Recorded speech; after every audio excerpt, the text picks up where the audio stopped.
on page 24b, and we've been learning about Rebbe's actions. Rebbe had did certain things during davening, and the Gemara asks questions on each of those things that he did. And the Gemara mentioned that he burped, he yawned, he sneezed, he spat, he flicked off a louse. The only thing he wouldn't do during davening is that if his talus fell off, he would not put it back on. He'd wait till he finished Shemona Esrei, and then he would put his talus back on. And then it said, then the contradiction to him was a brisa that mentioned that the person's not allowed to daven out loud, say the Shemona Esrei out loud. He's not allowed to scream the Shemona Esrei, if he says it out loud, it looks like he doesn't trust that Hashem hears him. If he screams it, it looks like he's acting like the false prophets. He's from the false prophets because they used to do that. And then it says that if a person is megahik umafahik, if he burps and he yawns, he's from the gasei haruach. He's acting arrogant. So the Gemara seems to see that as a contradiction. And the Gemara answers that it depends if he had no choice. If he had to burp, he yawned, couldn't control himself.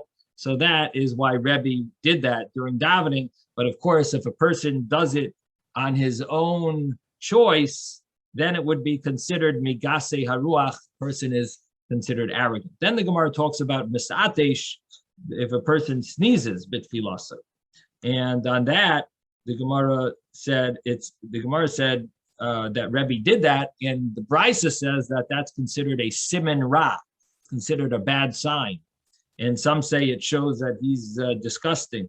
So the Gemara, to answer that question, the Gemara said that there's a difference between sneezing from a person's nose and sneezing down below, meaning passing gas. That person sneezes from his nose, then it's not considered a bad sign. On the contrary, the Gemara brought a story of Reb Zera that this thing was explained to him from Beis Medrash of Rab Hamnuna, that the person sneezes during davening the same way he feels good because he sneezed. So also it means that his prayers are answered. They're gonna answer his prayers above. So nachas ruach mamayla. Then the Gemara talk about spitting. That a person spits, that's a kasha that Rebbe spat, and the Brisa says that. What does it say in the Brisa? It's as if a person spat before the king. That's what it says, that if a person spits. So that's surprising that Rebbe, how could Rebbe have spat? So the Gemara answers that it's not a kasha because it depends where you spit into. So maybe we'll start that Gemara. Roik, ela roika roik kasha. Let's start over there, which is about 15 lines from the top of the page. It's ela roik ela. The first word is ela, but roika roik kasha. Spitting is a kasha because Rebbe spat sounds like it's okay to do. And the Brisa said you're not allowed to spit. It's considered like you're spitting before the king. So the Gemara answers, roika roik nami like kasha.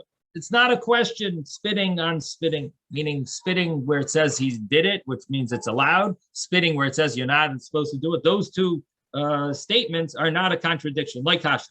Efsher Rav Yehuda, possibly the answer to this problem is like Rav Yehuda, or Rebbe Yehuda, that Rebbe Yehuda is going to say that you're allowed to spit into your garment if you need to. Dam Rabbi Yehuda, if a person was in the middle of davening, and spit, saliva, or a bad taste, or some type of a spit was happened to come up to his mouth. So mavliyai b'talisa, he absorbs it in his talus. Now, I don't believe this means his talus that he davens with. The word talus in the Gemara, as we'll see later, means his garment. So he spits it into his garment. V'im talus nayahu, if it's a nice garment, mavliyai ba'afar ksusai, he absorbs it into his afar ksusai, his kerchief. Now, what is the kerchief? The kerchief that we're talking about here is a head covering kerchief. It was the covering that we're talking about. It had two strings coming from it. So Rashi says that he would spit it into this kerchief that was on his head, and the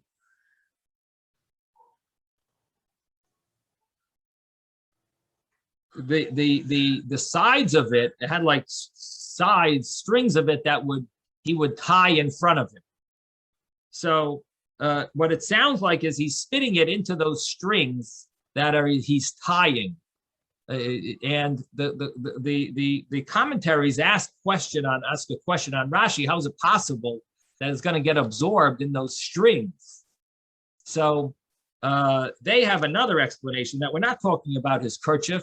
They have another explanation. We're talking about his undershirt that used to have pockets. And this is similar. The truth is, we had this word before on the page earlier when we spoke about having tefillin, putting tefillin in this afar ksusai, which, because it said there that there were pockets, and you put it. So anyway, here we're talking about you'll spit into the pocket of a person's undershirt. So that's what it sounds like, that it's allowed in a case where a person needs to. And maybe that's why Rebbe was able to spit even during Shemona Esrei, where normally you don't spit. So the answer is you don't spit on the floor, but you could spit and absorb it. So now I was mentioning that there were two opinions how to translate this. So Rashi seems to understand that the kerchief that Rashi's talking about obviously had thick sides to it. The strings were not just strings; they were like a much thicker thing than a string, and that's how it tied. And therefore, you could spit into that piece. But the other commentaries understood Rashi to mean it was just a string. In a string, it would be visible the spit, and that obviously is not allowed. And therefore, maybe it was straps. Right, well, a thick strap. Yeah. So in any event, the other commentaries learn that it's talking about the undershirt. You spit into his undershirt. Now, the first statement was that you spit into your cloak, like your garment. That obviously is. It seems to me it has to be talking about the inside of it, because the outside of it it can't be visible, the spit. Otherwise, that wouldn't be appropriate during davening to have spit on the outside of your garment. So my understanding is that it means in the inside of your cloak, and if it's nice, you spit into your undershirt, your garment that's your undergarment, and then it says a story of Ravina. Ravina have a koya chayre de Rav Ashi. Ravina was standing behind Rav Ashi in his damen le'roik, and he had spit that came to his mouth. So paske la chayre, he threw it to behind him. It either means he spat behind. Two opinions what this means. It either means he spat behind him, or he took it in his hand and threw it behind him. Amar lei. So Ravina asked Rav Ashi,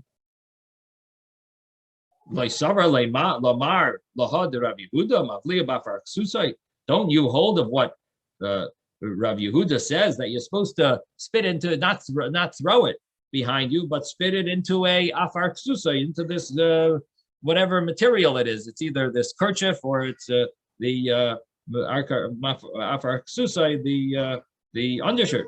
So Amalei Ana Anina Daitoi, I am very very delicate and very.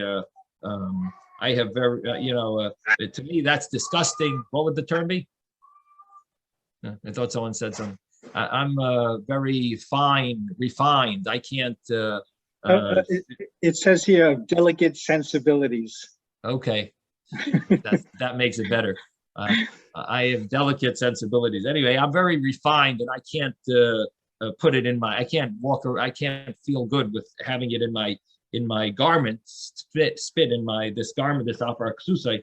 So therefore, I am allowed to spit behind me. So what that comes out is that it's preferable not to spit at all during daven, during Shemona Esrei. However, if one needs to, then there is a option to spit inside let it get absorbed in one's garment, or one's, if someone's wearing this kerchief, they could spit it into their kerchief, their outer garment. But whatever it is, and if you can't do that, because you'll still, your mind will be on it, you'll be disgusted, so you won't be able to daven properly, then you spit behind you and just make sure no one's there behind you, and you could spit there.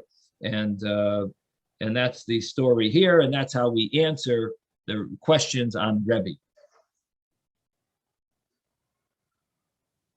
Okay, so now we're up to the next piece of Gemara. I see Susan had a question. Susan, are you here? Yes, I'm here. I was going to say, on the Steinsaltz, it says the title is Halasha, that in that small paragraph, that explanation, I translate the word delicate to mean not of great manners, but physically delicate. That a person can't hold whatever it is that accumulates in his mouth. He can't physically manage it. That's why he has to get it out of his mouth and put it behind him. That it's not just saliva. Okay. That's how the You read it. That's how I interpret the word delicate, because there's a little tiny paragraph. I don't want to read it because it takes up your time, but read it. Let me hear it. Read it. All right. One who is standing in prayer and saliva happened to accumulate in his mouth. Then there is the Hebrew. It is prohibited to spit while praying, period. If saliva nevertheless accumulates, he should absorb it in his garment. If he is delicate, he should spit it behind him in accordance with the custom of Ravina, Rambam, Sefer, Ahava. Okay. And then it gives two different references. Right. So your translation is, there's no source for it in the wording. I mean, I don't see anywhere where it says that, implies that. But it refers back to two different in other words, 4.71 and 9.72 on Omra Hiram. In other words, it shows two different instances that it was okay to spit it behind you. Okay, fine. In any event, the word, it seems that the Hebrew, anina daitoi, means more in his mind. The word is daitoi. The word das is like the mind. So it's obviously something to do with his feeling of feeling delicate, person's nature, of his mind. So it doesn't seem to be a physical thing, but it sounds more like I took it to mean that medically. Right. But I think it's wrong. I'm not 100% sure, but I think it's wrong because it doesn't fit the Hebrew. Mine says squeamish. Oh, right. So and that seems to be a good summary of it all. Yeah, I think that's the proper. That would be the proper translation. Okay. Now that's more clear. Okay. Now the next Gemara. A person who makes his voice heard in his tefillah. This is mikatne amona. He is of small amount of faith. he doesn't believe that Hashem hears him. Amar Rav Huna, Leishanu, Ela Sheyachol Lachaven, Asleep by Balachash. This is only applicable, this is only learned when a person is able to have kavana when he speaks quiet, when he prays quietly. If he can't pray quietly, mutter would be permissible for him to say his prayer out loud. And that applies when a person is an individual praying. But but if he's in a congregation, he's not allowed to do it because it'll cause the congregation to be confused, to be, it'll mix them up. It'll interrupt them, and therefore you would have that option to daven out loud if you were alone, and it helps your concentration. But really, a person under normal circumstances shouldn't daven out loud because it sounds like he doesn't trust that Hashem hears his prayer. So the interesting thing is that the prophets, it says many times, Tzoaku, by Yitzhak Libam, they cried out to Hashem. So how do we understand that? That there is a concept of davening out loud and maybe even screaming. So the commentaries, one of the commentaries explains that there's two types of prayers. There's a prayer at a time of need, and then there's a prayer, the daily prayers. The daily prayers are supposed to be, that you understand that Hashem hears you, and you pray regular, you pray quietly.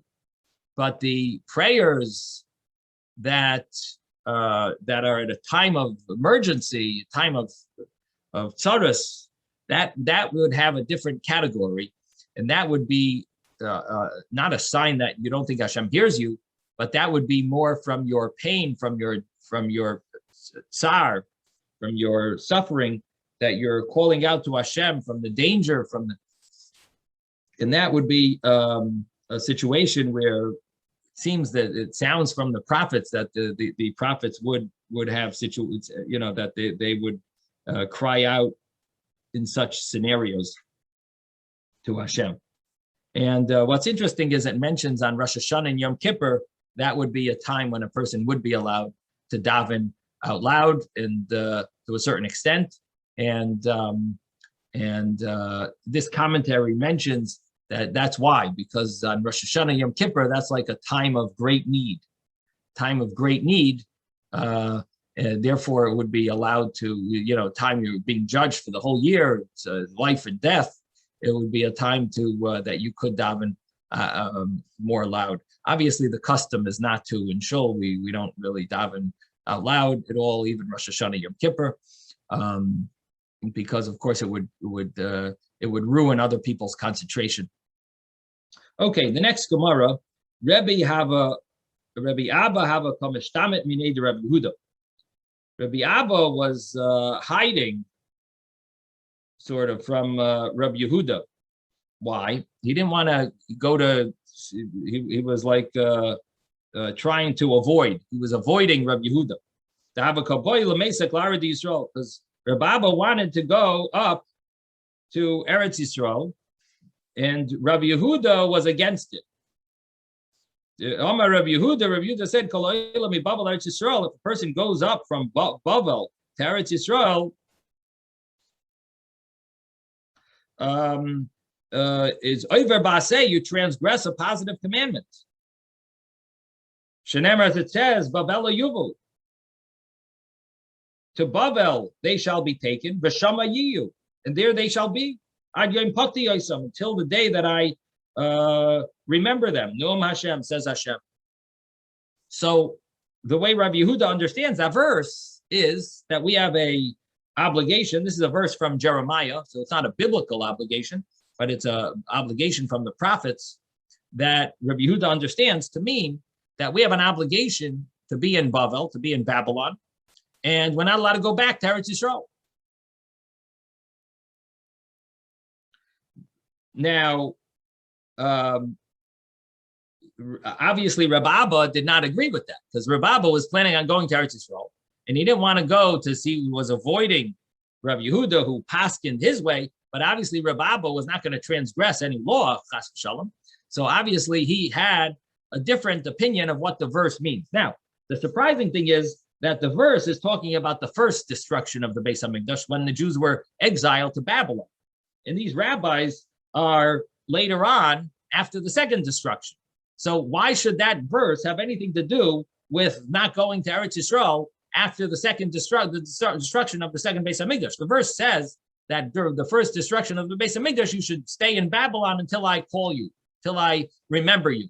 So it sounds like the first, the simple meaning is the first Beis HaMikdash, well, until I tell you to come and rebuild it, you stay in Bavel. Here they're talking about after the second Beis HaMikdash, and here Rabbi Yehuda says, no, you're not allowed to go to Eretz Yisrael. Why? Because there's a verse that says about the first Beis HaMikdash, you got to be in Bavel. What does that verse have anything to do with later on? So the understanding is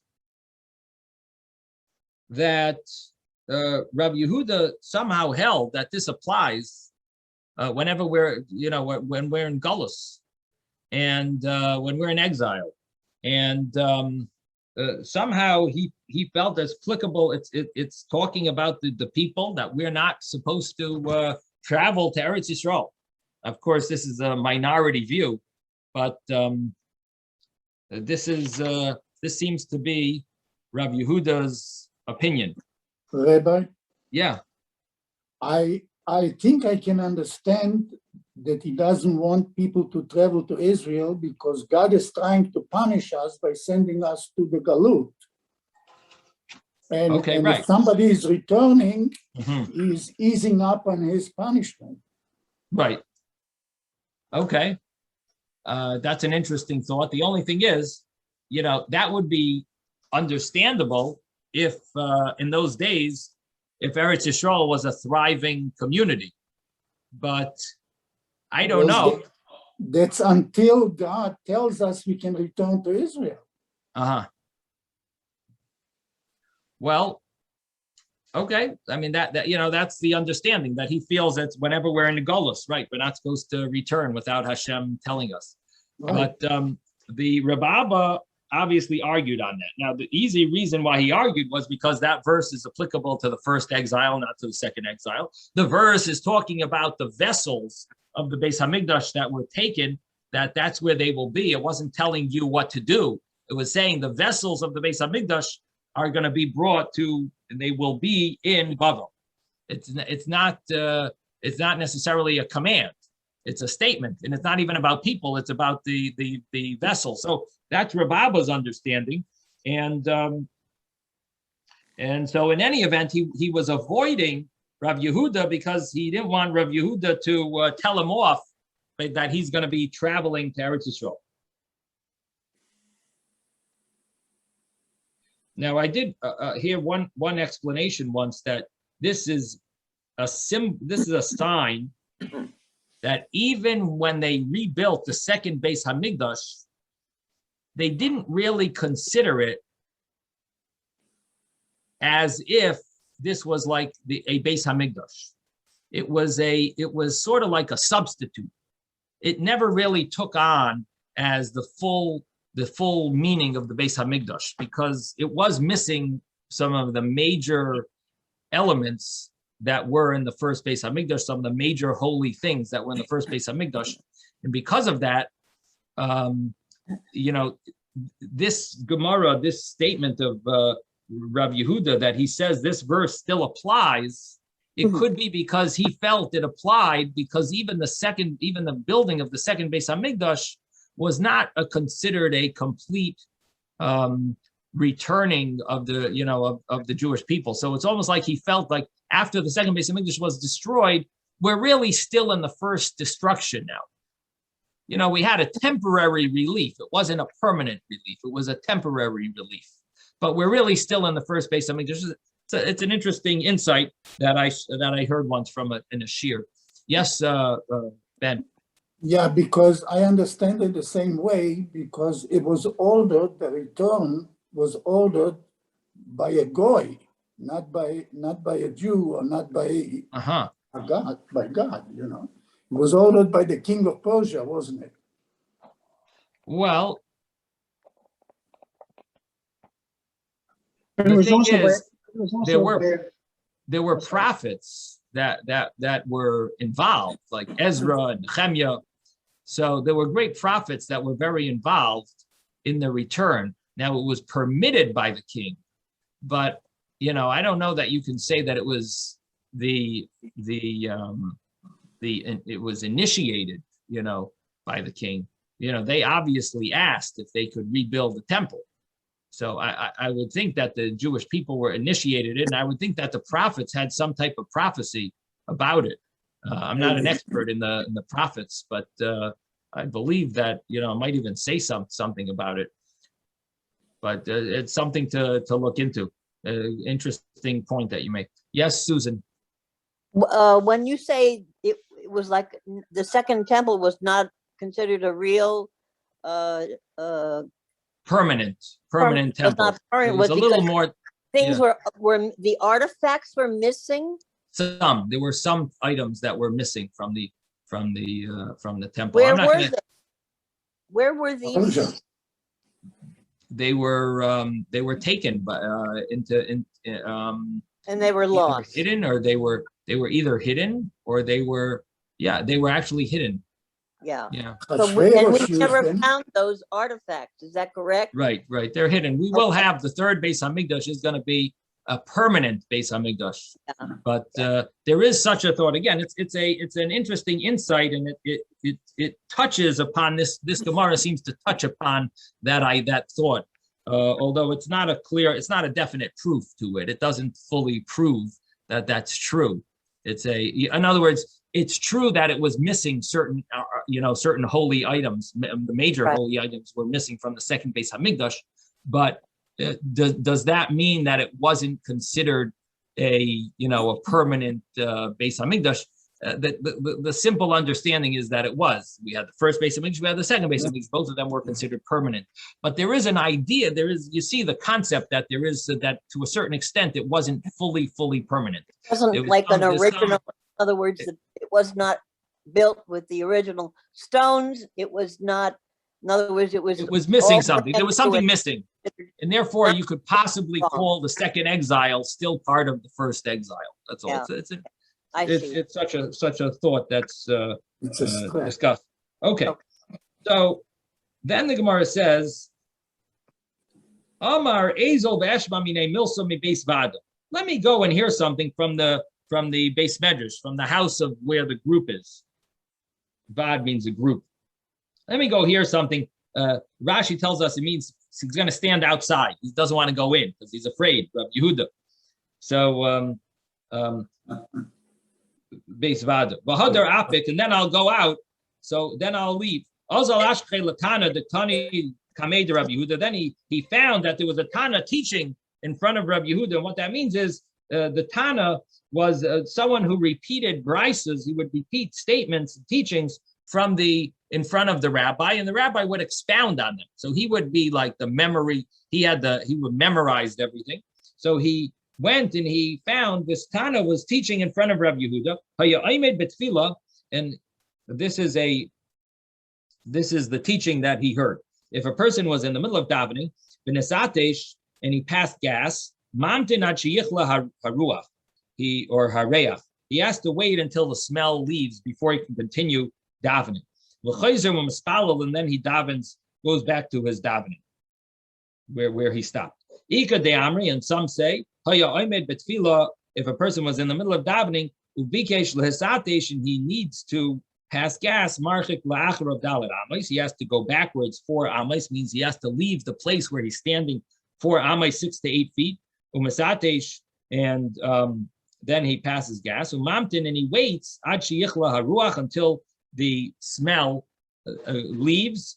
The ruach, Rashi explains the reach, until the smell leaves that came from his gas. And then he can go back and daven. meaning he walks back the 4 amos and he davens where he left off. And he says, Rabbeinu Shalom. The Chayzer Maspalo means, and he goes back and davens. And he says, Rabbeinu Shalom, Yitzartanu Nekavim, you have created me with orifices, chalulim, cavities, meaning meaning you created my body in this way. It's known before you that karpaseno, klimaseno are embarrassment. In our life and afterwards. And afterwards we are rima worms.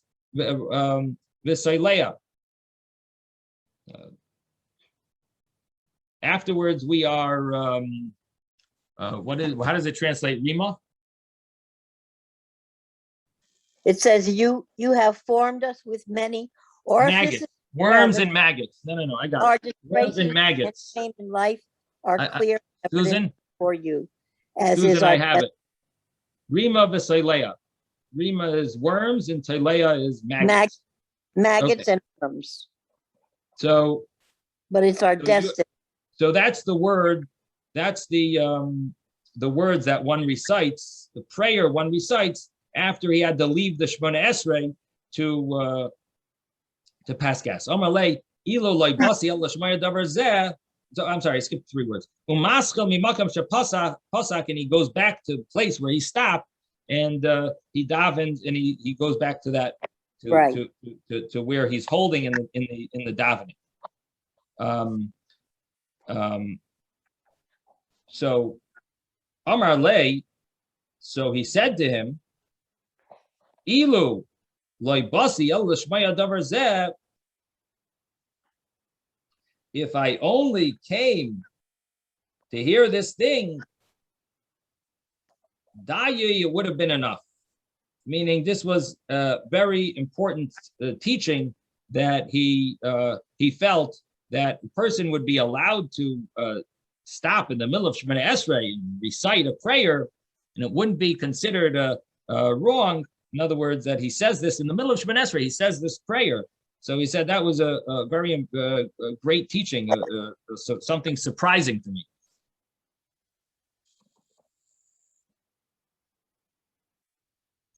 So that is that piece of Gemara. Now comes the next. Now, of course, this doesn't apply nowadays in public. If you're, I mean, it's not. It shouldn't apply anytime because a person shouldn't need to pass gas. They should be able to hold it in. But if a person did need to, and there was no choice, in shul, you wouldn't have to walk back 6 to 8 feet because it's be very embarrassing. So you're not obligated to do this in shul. This is only applicable if a person's at their house. And even so, there's a big problem because you're wearing tefillin. Person's not allowed to pass gas with tefillin on. So you would have to move your tefillin to the side that it's not considered wearing them. You'd have to move them to an area where they're not kosher. In other words, it's not considered that they're on, and then that would be the only way a person would be allowed. Okay, Tana Rabbana, next piece of Gemara. Oh, it's 11:05. All right, I guess we got to stop here. Thank you, Rabbi. Stay safe, buddy. Sei gesund. Okay, sei gesund. Thank you, Rabbi. Bye, everybody. Thank you, Rabbi. Bye-bye.